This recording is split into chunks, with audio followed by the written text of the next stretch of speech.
Hello friends, welcome to Educency. 10 October 2024 का complete the Hindu analysis देखेंगे हम। साथियों, कुछ दिनों से हेल्थ इशू ठीक नहीं होने के कारण हमने वीडियो नहीं बना पाया, सॉरी फॉर दैट।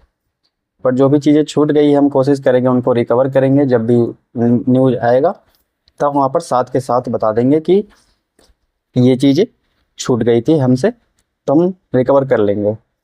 आप बिल्कुल भी टेंशन इसके लिए नहीं लें। हालांकि हेल्थ अभी भी ठीक नहीं है पूरी तरह, लेकिन फिर भी मैं कोशिश करूँगा कि जल्दी से जल्दी हम सारी चीज़ों को रिकवर करके आगे बढ़े।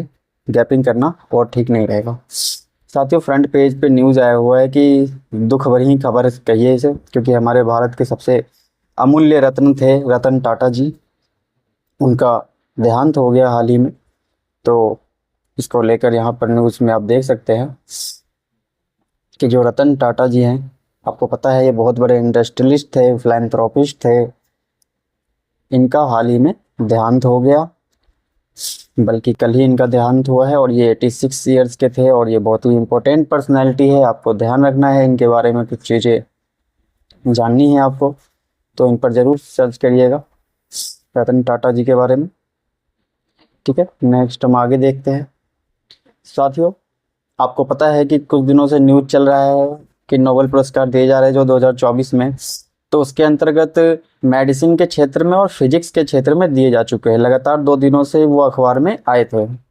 मैंने उन्हें स्पेशली नोट डाउन भी कर लिया था, क्योंकि वो डेली नए नए घोषणाएं होती रहती है। तो सबसे पहले मेडिसिन की हुई थी, उसके बाद कल फिजिक्स, परसों फिजिक्स की हो गई थी, और कल जाकर केमिस्ट्री की भी हो गई है। तो हम यहाँ पर ध्यान रखेंगे कि जो 2024 का नोबेल प्राइज मिल रहा है केमिस्ट्री के क्षेत्र में, वो है डेविड बेकर। किसके लिए, ये ध्यान रखेंगे, कंप्यूटेशनल प्रोटीन डिजाइन। ठीक है, प्रोटीन डिजाइन करने के लिए जो कंप्यूटेशनल के आधार पे केमिस्ट्री के क्षेत्र में, इसमें डेविड बेकर को एक नाम याद रखेंगे आप, डेविड बेकर। दूसरा है डेमिस हैसेबिस।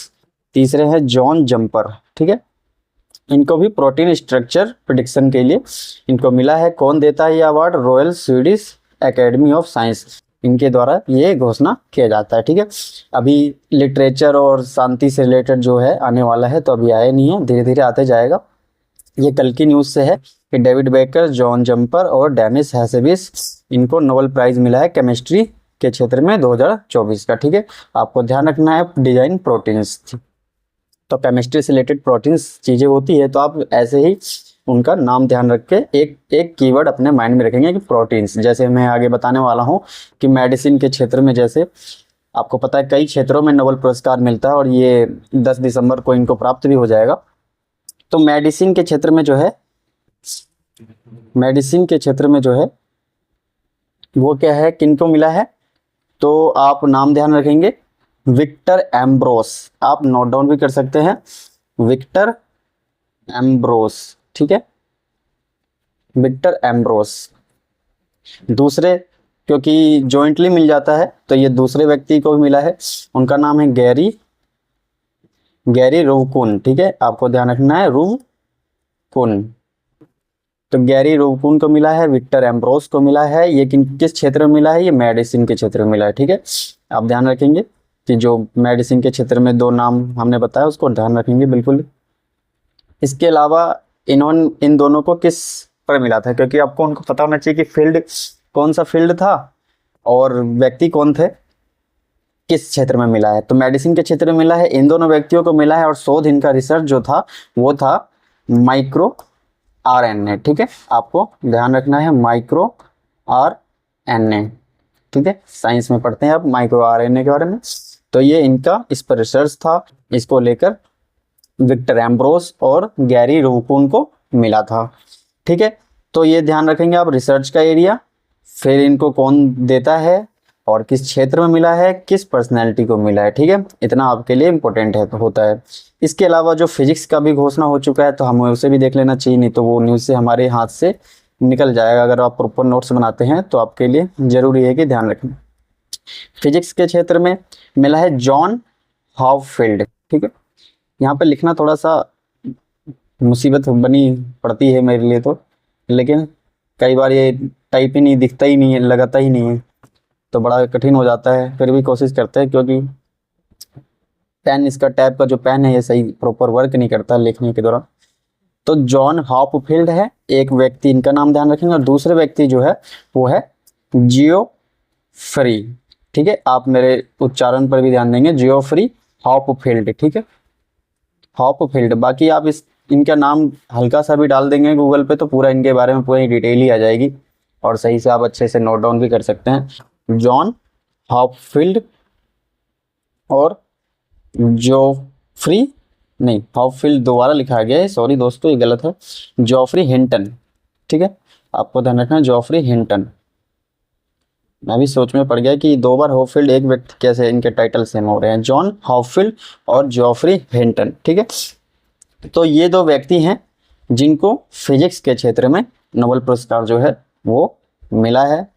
इनका जो रिसर्च का एरिया है वो भी आपको ध्यान रखना है। इनका रिसर्च का जो एरिया है वो है मशीन लर्निंग। ठीक है, आप ऐसे ही कीवर्ड ध्यान रखेंगे जिससे कि आपको आसानी से याद आ जाए। ठीक है, तो मशीन लर्निंग, ठीक है, आपको ध्यान रखना है मशीन लर्निंग, इससे रिलेटेड मिला है किसको, जॉन हॉपफील्ड को और जियोफ्री हिंटन को। ठीक है, फिजिक्स के क्षेत्र में मिला है, तो आप ये नोट डाउन कर सकते हैं।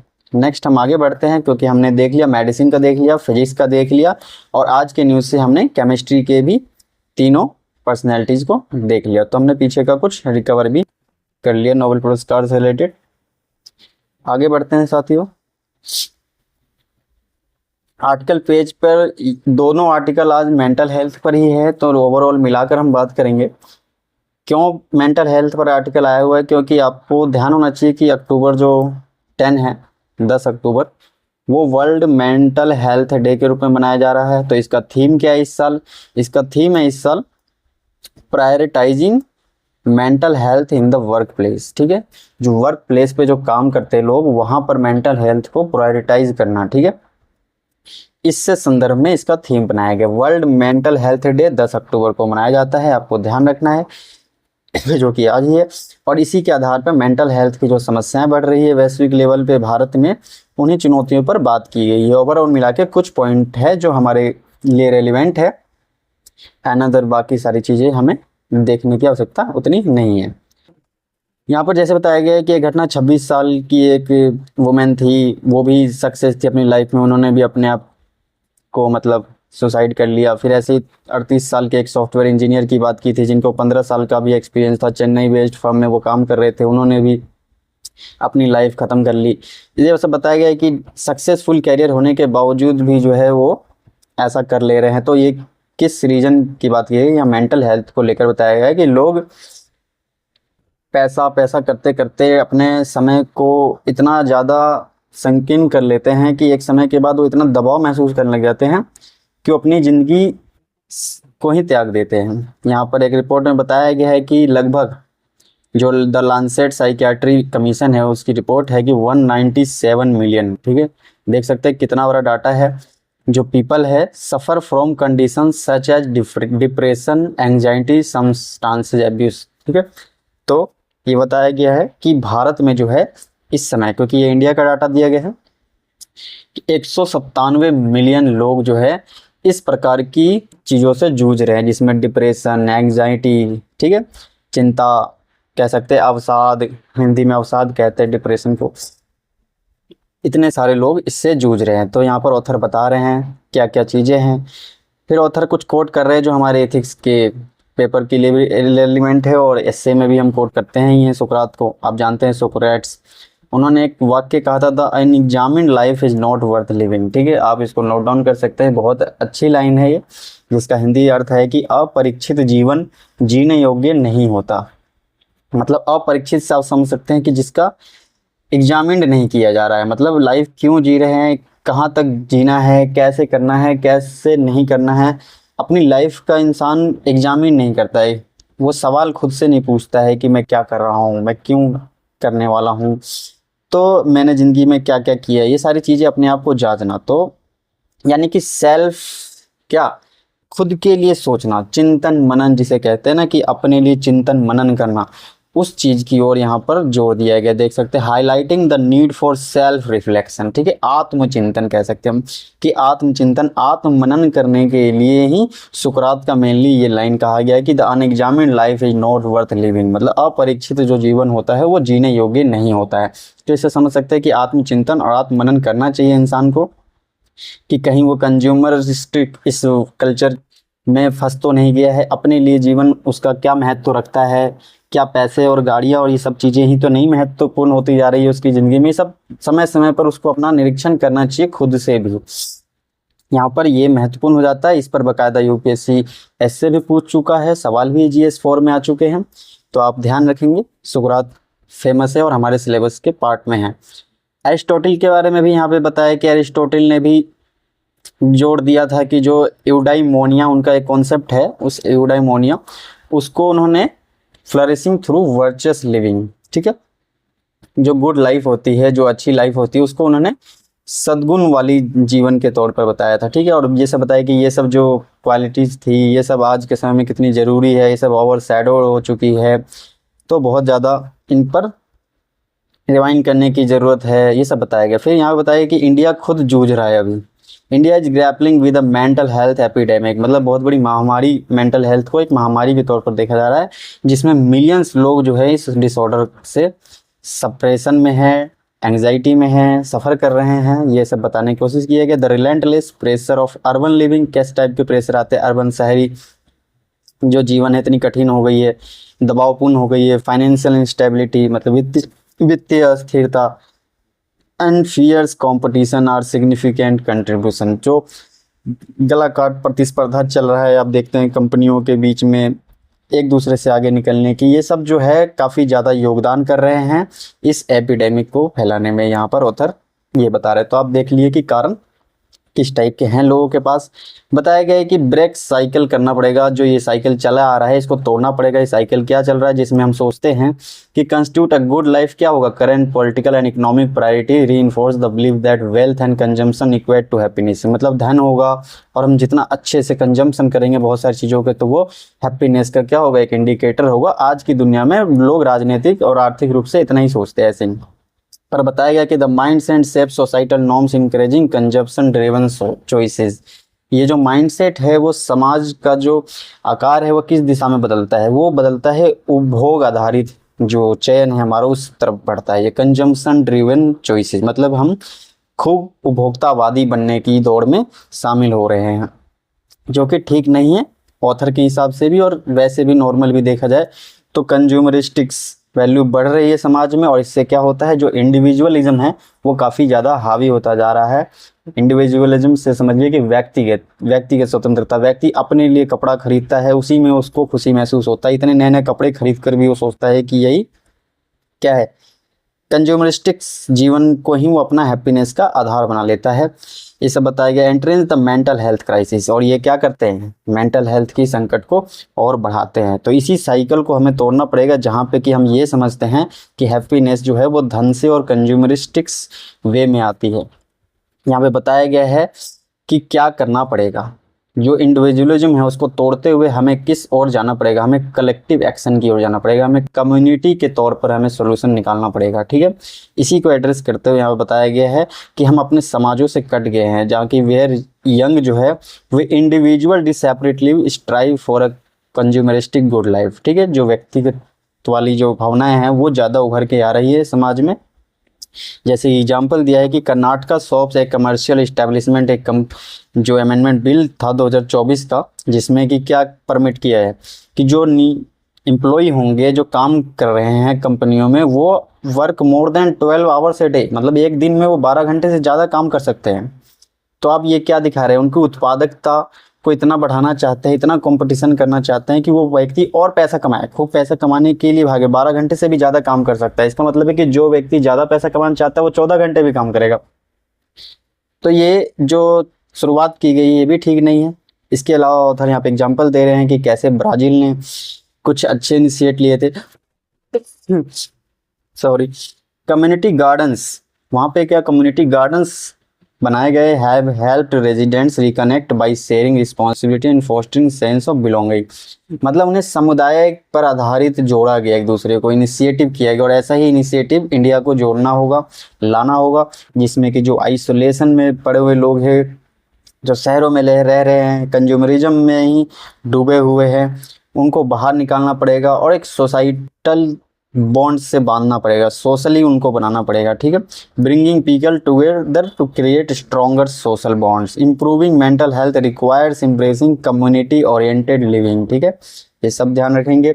ऐसे ही शब्दों का प्रयोग किया जाता है मेंस के आंसर राइटिंग में भी, जो कि अच्छा बनाता है, आपको वैल्यू एनरिच करता है उसको।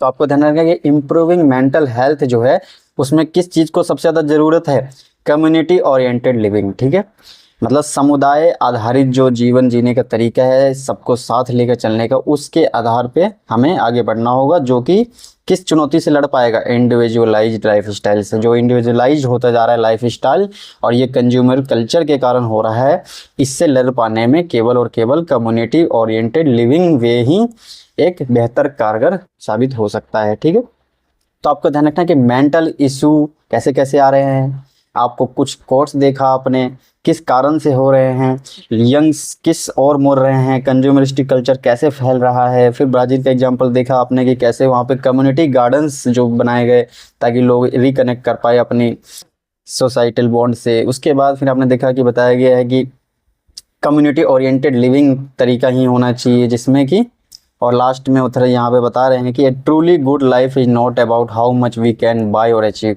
जो सही अर्थों में देखा जाए तो गुड लाइफ वो नहीं होता है जिसमें कि हम बहुत सारा खरीदते हैं और बहुत सारा अचीव करते हैं, कि हम कितना प्राप्त कर रहे हैं ये नहीं, but about how we relate to our selves, our community and our environment. बल्कि ये होता है कि हम कितना ज़्यादा खुद को समाज से, समुदाय से और अपने आसपास के पर्यावरण से जोड़ पा रहे हैं, कनेक्ट कर पा रहे हैं, ये ज़्यादा महत्वपूर्ण है और यही रियल में हैप्पीनेस देती है, जो कि मेंटल हेल्थ के लिए बहुत ही इम्पोर्टेंट होता है। आपको पता है जापान में बहुत सारी आत्महत्याएं होती रहती है। सेम आर्टिकल जो मेन टॉपिक है उसी से रिलेटेड नेक्स्ट भी है, इसमें भी हम जो जो महत्वपूर्ण हमने पहले चर्चा करी थी उन पर ही बात नहीं करेंगे, कुछ और मुद्दे भी थे जो अलग थे, उसको हमने देखा। अभी जैसे मैंने आपको बताया कि जैसे जापान में एक शब्द चलता था करोसी, ठीक है, आप यहाँ पर देख सकते हैं करोसी। इस शब्द का मतलब ही था डेथ फ्रॉम ओवरवर्क, मतलब काम की अधिकता के कारण मृत्यु। ठीक है, ओवरवर्क, ज़्यादा काम करने से मौत। ये शब्द जापान में प्रचलित हो गया था करोसी, क्योंकि एक समय पर लोग बहुत आत्महत्या करने लगते थे। तो ये यहाँ पर डाटा भी देख सकते हैं हम, 2023 में 2900 लोग जापान में अपनी लाइफ उन्होंने ख़त्म कर ली। तो करोसी एक शब्द जापान का है, आपको ध्यान रखना है, डेथ फ्रॉम ओवरवर्क। इसी तरीके से बताया गया है कि इंडिया का data, Statista report on suicide among Indian professionals in the private sector, जो प्राइवेट सेक्टर्स में जो काम कर रहे हैं एम्प्लॉई है, उन्होंने 2022 के दौरान इंडिया में 11,486 जो है सुसाइड हुए हैं। तो देख सकते हैं कितना बड़ा डाटा है, और इससे बहुत बड़ी जो कह सकते हैं एपिडेमिक है उसको हम कंट्रोल नहीं कर रहे, इस ओर कोई ध्यान नहीं दिया जा रहा है। तो इसी को लेकर ऑथर यहाँ पर अपनी बात रखेंगे। कह रहे हैं कि जो रीजन है इसके पीछे वो ब्रूटल वर्क कल्चर है क्लियरली, जो कि क्या करता है, प्रॉफिट पर बेस्ड है। ठीक है, आपको ध्यान रखना इसके पीछे जो है लाभ है, लाभ, केवल लाभ लाभ लाभ। और आपको पता है जहाँ भी पूंजीवादी माइंडसेट होता है और प्राइवेट सेक्टर में बेसिकली पूंजीवाद की नींव पर ही वो तैयार होता है, तो वहाँ पे प्रॉफिट ही महत्वपूर्ण हो जाता है, और ये कम्पिटिटिव एक इन्वायरमेंट, इकोनॉमी तैयार करता है। ठीक है, जिससे कि मतलब ये सारी समस्याएं आती है, यहाँ पर बताया गया। इसके बाद बताया गया है कि कुछ स्कॉलर जो है ये मानते हैं कि ये बात कोई नई नहीं है, इसको इतना महिमा मंडन पहले से ही किया गया है। कहाँ पे किया गया है? सम स्कॉलर्स इसका जड़ कहाँ मानते हैं कि एक, आपको ध्यान रखना है, एक मैक्स वेबर है, पूंजीवाद के वो थोड़े समर्थक रहे हैं उन्होंने। जब आप पढ़ते हैं औद्योगिक क्रांति, उस दौरान मैक्स वेबर का नाम स्पेशली आपके पास आता है। इन्फ्लुएंशियल वर्क है इनका एक, the protestant ethic and spirit of capitalism. ठीक है, ये इनकी एक फेमस बुक है, कह सकते हैं हम, the protestant ethic and spirit of capitalism. इसमें इन्होंने क्या बताया है, इसमें इन्होंने बताया कि which links hard work with moral virtue, मतलब जो मेहनत का काम है, मेहनत है ना, उसको उन्होंने दिखा दिया कि एक सद्गुण है, एक वर्च्यू है, मोरल वर्च्यू है। ठीक है, तो आप देख सकते हैं कि हार्ड वर्क का क्या क्या कर दिया गया, यहाँ पे महिमा मंडन कर दिया गया, उसको सद्गुण के तौर पर पेश किया गया कि जो जितना मेहनत करेगा उसको ऐसे किया। तो इसी का क्या हो गया कि कंपनियों ने बहुत ज़्यादा फायदा भी उठाया।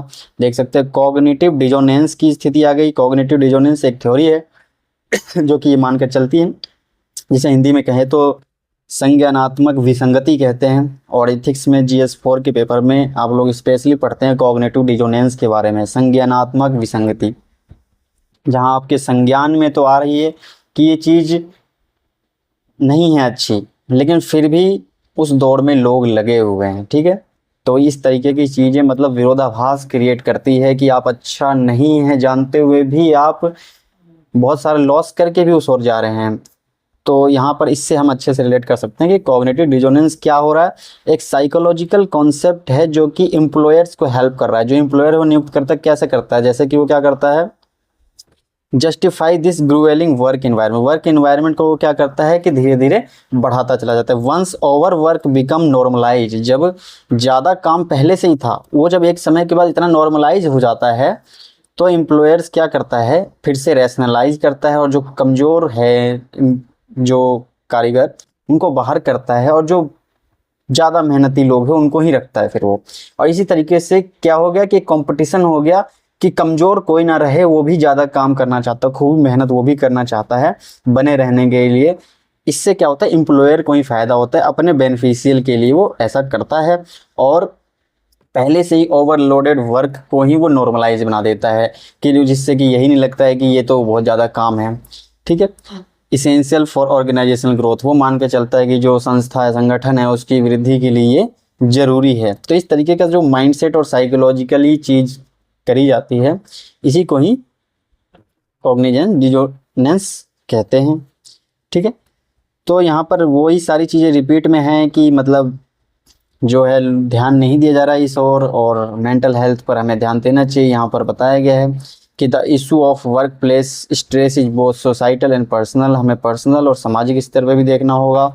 इसको एड्रेस करने के लिए ज़रूरी है कि कलेक्टिव एफर्ट्स लगाए जाए, जैसे हमने ऊपर देखा था सामुदायिक था, यहाँ पर सामूहिक हो गया, बस इतना ही अंतर है। लेकिन कुल मिलाकर ये है कि हम दोनों तरफ से देख सकते हैं कि इंडिविजुअलिज्म और उपभोक्तावादी संस्कृति, अगर इसकी दौर में जितना हम शामिल होते जाएंगे उतना ही हम क्या हो जाएंगे, मेंटल हेल्थ क्राइसिस की ओर बढ़ जाएंगे। Employers and employ must take concrete step to break the cycle of overwork and promote a culture that value holistic wellbeing.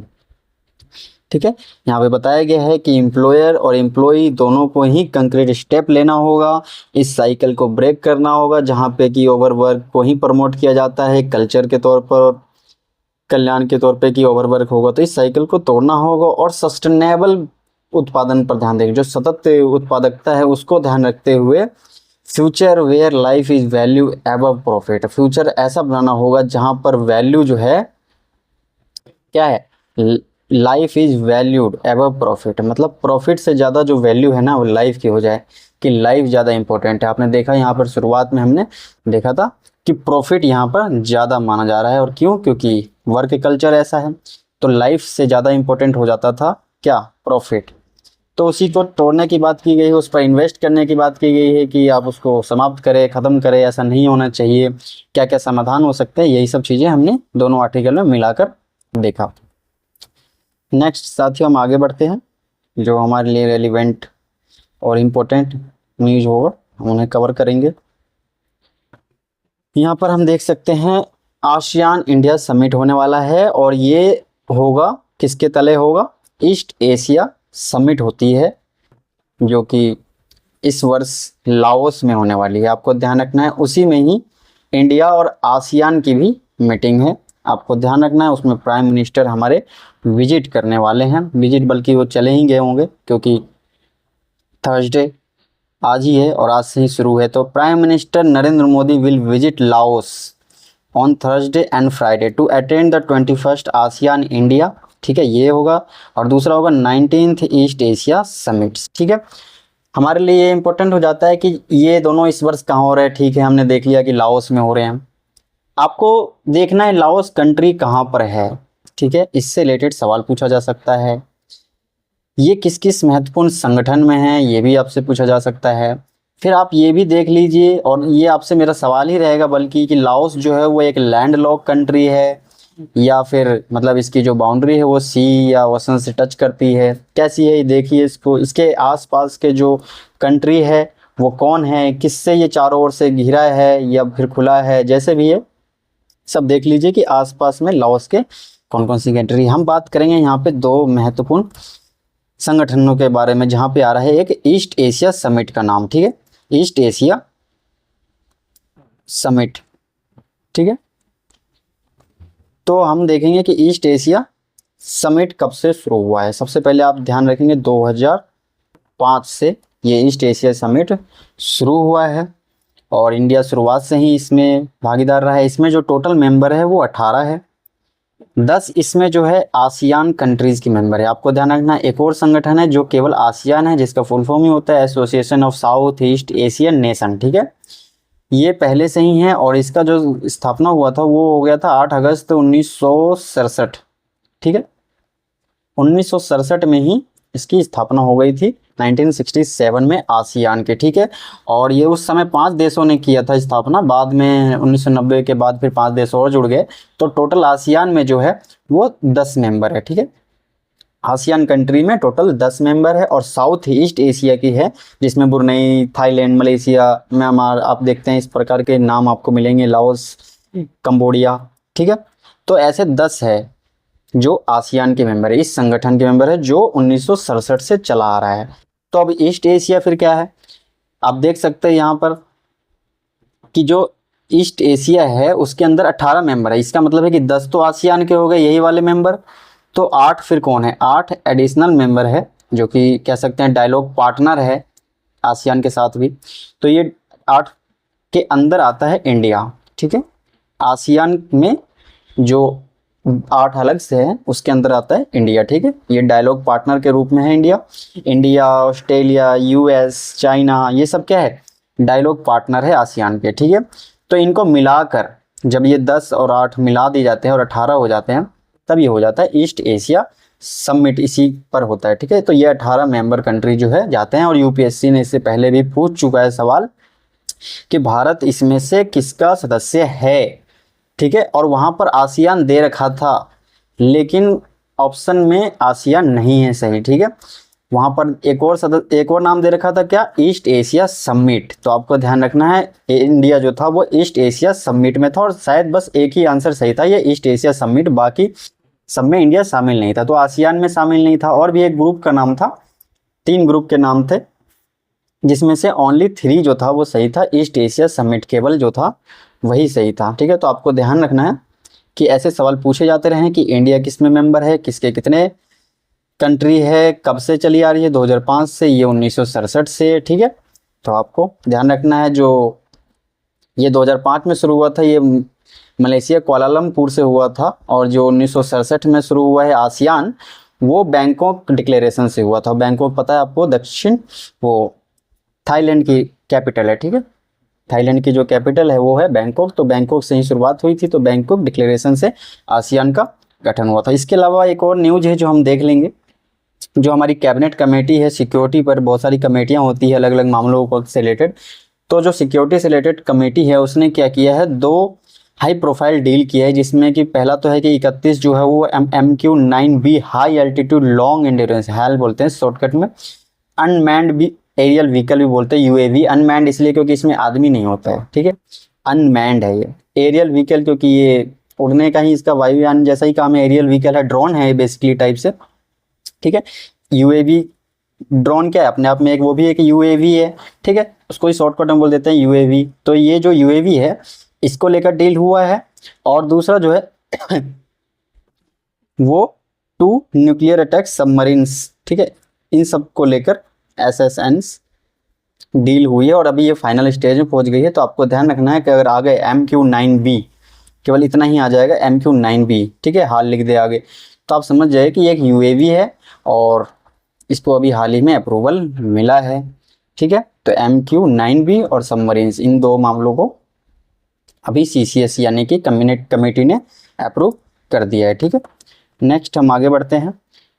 Former chief of Delhi AIIMS P Venugopal Passage away. एक और महत्वपूर्ण news है क्योंकि ये भी एक फेमस पर्सनैलिटी थे जो जिनका हाल ही में देहांत हो गया। उनका नाम है पी वेणुगोपाल। ठीक है, ये farmer director of the all India institute of medical science, आपको पता है एम्स के ये फॉर्मर डायरेक्टर रह चुके हैं। और ये इसलिए भी महत्वपूर्ण हो जाते हैं क्योंकि ये इंडिया के पहले हार्ट ट्रांसप्लांट करने वाले डॉक्टर थे। ठीक है, तो ये महत्वपूर्ण हो जाता है। पीसीएस वगैरह में तो ऐसे ही फैक्ट्स पूछ लिए जाते हैं कि कौन सा ऐसे डॉक्टर हाल ही में और या फिर ये भी पूछ दिया कि इन्होंने 50,000 से ज़्यादा हार्ट की सर्जरी करी है अपने पूरे कैरियर में।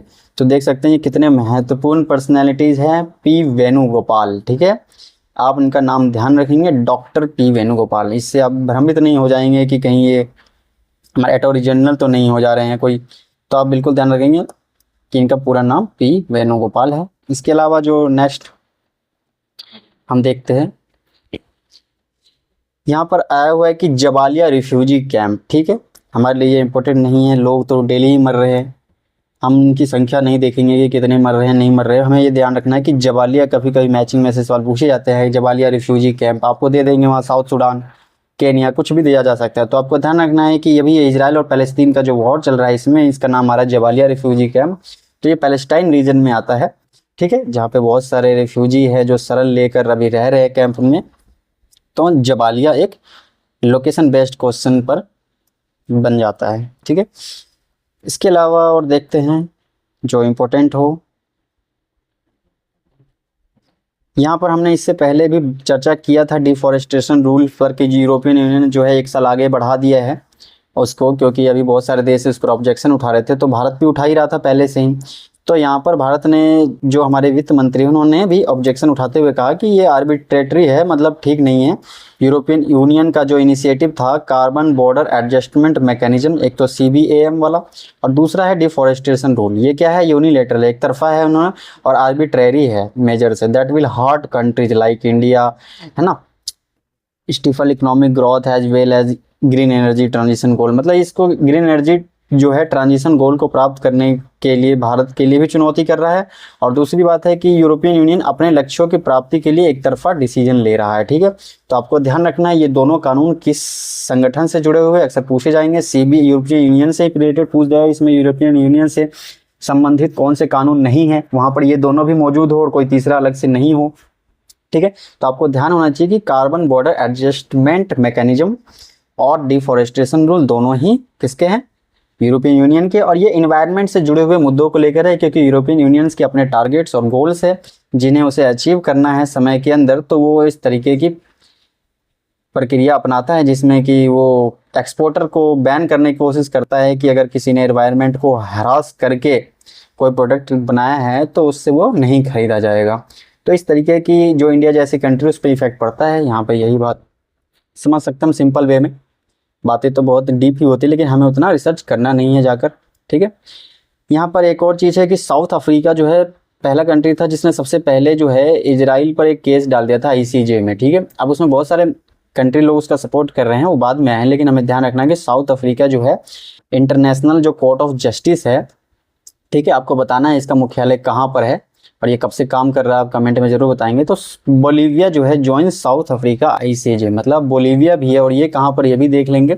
बोलीविया साउथ अमेरिकन कॉन्टिनेंट का एक देश है। ठीक है, ये भी क्या कर रहा है, साउथ अफ्रीका की इस केस वाले पे सपोर्ट कर रहा है। और भी बहुत सारी कंट्री है जो इसमें सपोर्ट करती आई है, जिसमें हम देख सकते हैं कोलंबिया, लीबिया, स्पेन, मैक्सिको। ठीक है, लेकिन सवाल पूछा जा सकता है कि किसने इजराइल पर केस कर दिया जीनोसाइड को लेकर, मतलब कि जो ये नरसंहार चल रहा है इसको लेकर ICJ में साउथ अफ्रीका ने इजराइल पर केस किया हुआ है। आपको ध्यान रखना है कि जो न्यू प्राइम मिनिस्टर है जापान को, उनका नाम है शिगेरू इशिबा। ठीक है, उन्होंने हाल ही में पार्लियामेंट को भंग कर दिया और चुनाव की बात होने लगी है। जो वाइल्ड लाइफ नंबर है वो बताया जा रहा है कि डिक्लाइन हो गया है 1970 के बाद से 73%। आप देख सकते हैं there has been a 73% decline in the average size of monitored wildlife population from 1970 2020। ठीक है, according to the World Wide Fund WWF, आपको पता है एक महत्वपूर्ण संगठन है, इसके बारे में भी जरूर देखेंगे आप। और नेचर लिविंग का प्लेनेट रिपोर्ट 2024 जो कि 2 साल में एक बार आती है कंपाइलेशन होके, इसने बताया है कि क्या थ्रेट फेस कर रही है वाइल्ड लाइफ, वन्य जीव जो है उसमें कितना बदलाव आ रहा है, उनकी संख्या निरंतर गिरे जा रही है। तो आपको ध्यान रखना है कि वाइल्ड लाइफ को लेकर WWF ने रिपोर्ट जारी की है। इसके अलावा स्पोर्ट्स हमारे लिए इम्पोर्टेंट नहीं होते हैं। तो आज के लिए बस इतना ही। थैंक यू दोस्तों, हैव अ नाइस डे।